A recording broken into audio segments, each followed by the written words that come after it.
looking good for the surgery? Yes, we only have a couple more things to do before it actually happens, though. I remember needing additional scans. Could you tell me the different ones? Absolutely. EEGs are used primarily during sleep studies to view brainwaves. CT scans use X-ray photographs to create composite images. PET scans show glucose movement through the brain. And MRIs use large mappings to create an image that shows soft tissue. And fMRIs reveal blood flow and direction of the brain and structure of the brain. So, which one will I be getting? You'll be getting an MRI today. Before I get the scan, I have a few questions about how the rest of the brain will be affected. I know that the brainstem and the medulla sit low in the skull and control autonomic functions, so they won't be affected, right? Correct. They won't be affected in any way by the lesioning of your corpus callosum. Okay. Can you go over some of the other parts of the brain for me? I'm not too familiar. Alright, so this is the brainstem. That involves the basic survival functions of life, like eating and drinking and that sort of stuff.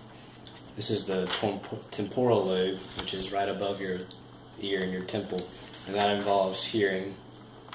The frontal lobe, right above your forehead, is plans and judgment and making decisions.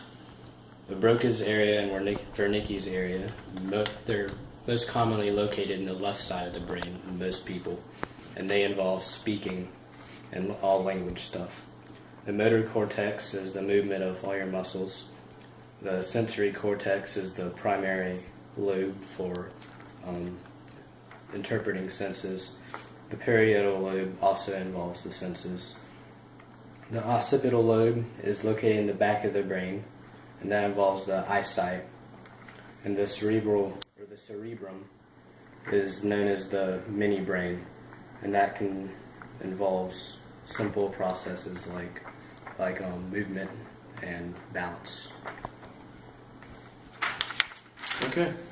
Thanks. So, what part of my brain will be affected by my split brain condition, and will my brain's plasticity ever reform the connection between my two hemispheres? Your motor cortex, which sits in the frontal lobe and controls muscle movement, will affect your arm movement in some way. The part of the brain that sits right above the ears, called the temporal lobe, deals with face recognition, so you might have some trouble there. And also, plasticity is more effective in younger children. It may be impossible for you to reform your corpus callosum. Okay, great. I just have one more question. My grandmother had a stroke and got aphasia right after. Her language was severely impaired. Is it possible for the surgery to cause that? There's a slight possibility that either your Wernicke's area or your Broca's area will be damaged during surgery. If your Wernicke's area is somehow severed, it wouldn't be able to comprehend language being spoken. And if your Broca's was damaged, then it would be difficult for you to form and express words. So on that note, let's get your head cut open.